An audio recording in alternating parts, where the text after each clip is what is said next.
Good morning. Welcome to another, what is it, episode 3. So I'm headed down to Mystic, Connecticut, and I'm gonna stop kind of along the way, maybe stop at Thompson Motor Speedway, check out what's going on there. There's some sort of a rallycross event. I'm gonna head down and go up 1A along the coast, go to Newport, and then kind of work my way back towards Boston. Beautiful day for it, as you can see, and yeah, I'm ready to go. Washed the car just recently, last weekend. You can see that the tires and wheels, I mean the wheels are spotless. But yeah, it's gonna be a good time. I'm looking forward to it.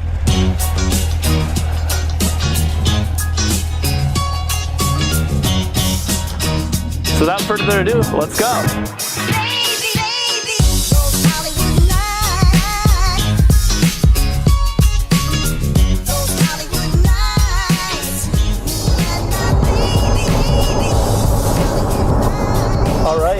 We're on the open road. We're on 495 South, headed down towards Thompson, Connecticut. Go check out what the track's doing. If there's that rallycross event there. Anyway, I'm on a highway that's got the ground up pavement. It looks like they're about to repave it, so it's vibrating the car a lot, making a lot of noise. I'm hoping the external mic will help. Yeah, I've got my better GoPro. It's a Hero 3 Plus, so I can do 1080 instead of 720, higher frame rate, so it'll just be a lot nicer, hopefully to view. All right. Oh, hey, look, we just got on better pavement, so that's much smoother pavement. I went by a car a little while ago.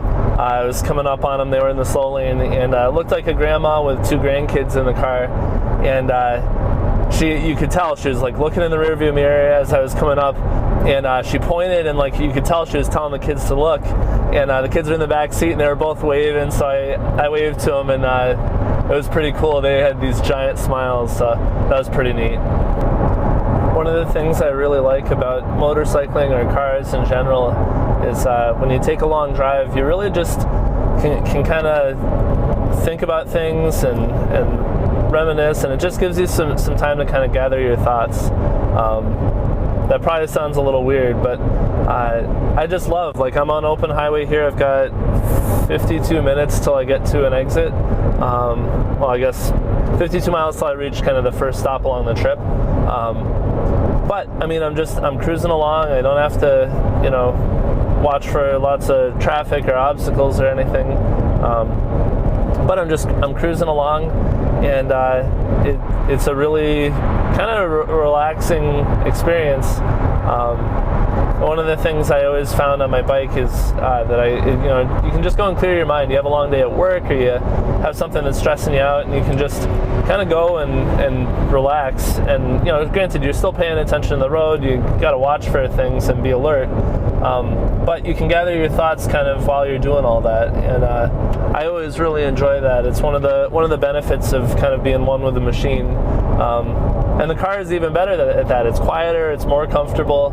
I can turn on the heat or the air conditioning, but it's the same idea as the bike, that it really becomes a little bit of a part of who you are. Being a fan of anything with a motor or motorsport in general. So that's pretty cool. Definitely enjoying the car. I've got literally just now got to 1,401 miles, and I have driven in 3 states so far of New Hampshire. Oh, I'm sorry, 4 states: New Hampshire, Massachusetts, Maine, and Vermont. And today we're going to add Connecticut and Rhode Island to that. So in the first, let's say, 1,600 miles of the car, it's going to be in 6 different states. So I'm definitely getting out there, putting on some longer drives rather than just some short stuff. All right, sit rep. Let's see, I'm going the speed limit, and I'm in V4 mode, so eco mode. Down on this little dial here, eco mode is a pretty handy thing. So on eco mode here, you can flip it, between the different suspension settings and sport engine tuning and, the active exhaust, which opens or closes the baffles. But one of the other cool things that people don't really talk too much about is eco mode. Right now, my real-time fuel economy is 28 miles a gallon, and depending on if I'm going up a hill right now, just dropped to 22. When I get on flat ground, it pretty much averages about 31 miles a gallon, which is actually pretty good for a car like this. Oh, and we switched back to V8 mode. I'm now at 18 miles a gallon. So that has a big impact if you're using the V8 versus shutting off 4 cylinders. All right, we've reached Thompson. Switch down into sport mode, so my exhaust actually sounds good. And yeah, we're taking our exit here. We should be at the track in a few minutes. We'll see if there's anything worth seeing. I know that there's a rallycross race this morning, but it may be something you have to pay to get into. And I'm just passing through, wanted to take a quick look, so I may not end up stopping. So we'll see.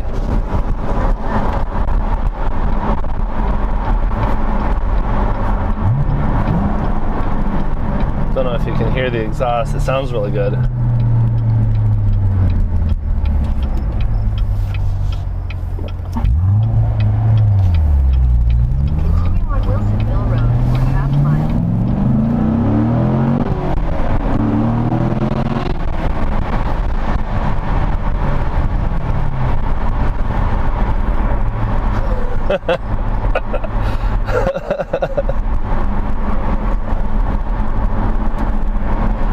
That never gets old. Not as big a fan of top speed. I care more about accelerate. Get me up to the speed limit quickly.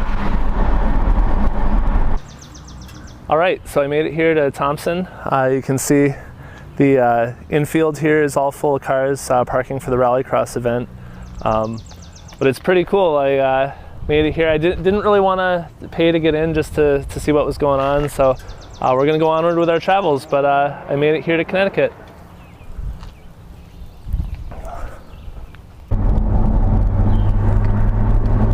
So I am on Quiddick Town Farm Road. I think that's how you say it. Quaddick Town Farm Road. It's like a little 30-mile-an-hour road in the middle of nowhere, but it is so windy. It's a blast. It's a riot going around all the corners, and it's very hilly. So I'm having fun with this. Just sort of cutting over. I figured I'd take a little bit longer, a little more scenic route to get down towards Mystic, or New London. I think I'm going to go to next. But man, it is beautiful. Had a few people mowing their lawns and outside, and definitely shocked that a car like this is driving around down here, which is kind of funny. I always wave and smile and stuff, and everyone seems to like the car. So yeah, this is beautiful. I mean, it's like forest. There's nobody around. It's just awesome.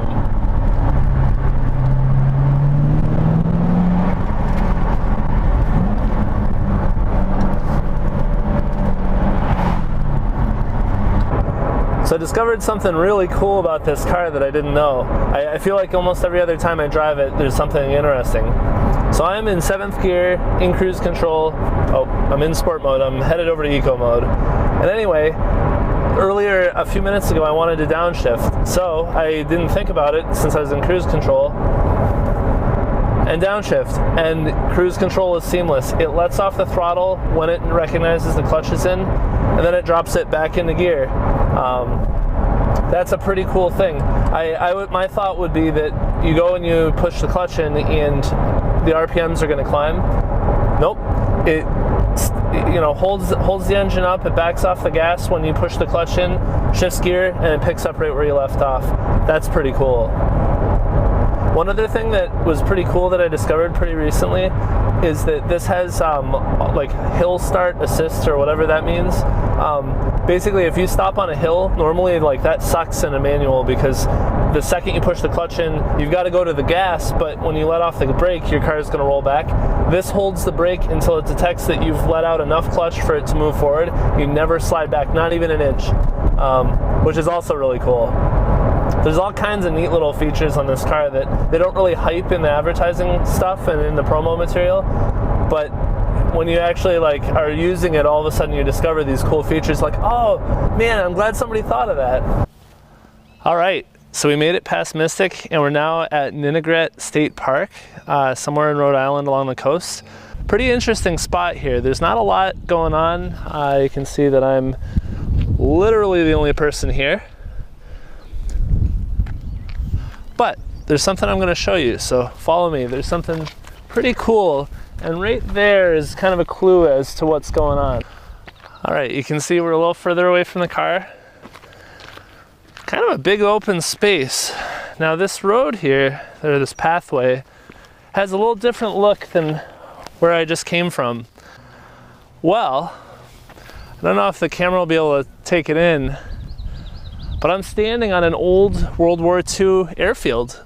They took this park, or this land rather, when they decommissioned the base, and they turned it into a state refuge for wildlife, which is pretty cool. There's all sorts of birds and animals here, and it's just over there is the ocean, which is pretty neat. But you can see where I'm standing on runway 30. This is back where World War II planes used to take off for training, if I remember correctly. This is cool. This says that it was a place that was set up for practicing carrier landing, so that they had the cables across the runway so that people could practice landing on a carrier without the risk of, oh, I don't know, ending up in the ocean. Though, literally just past those trees, kind of out by where those clouds are, I don't know, a few hundred feet, is ocean, so you still had to be careful. All right, just about back to the car. We've been dodging thunderstorms all day. You can see it over there, there's a big one. But so far I've only had barely a sprinkle.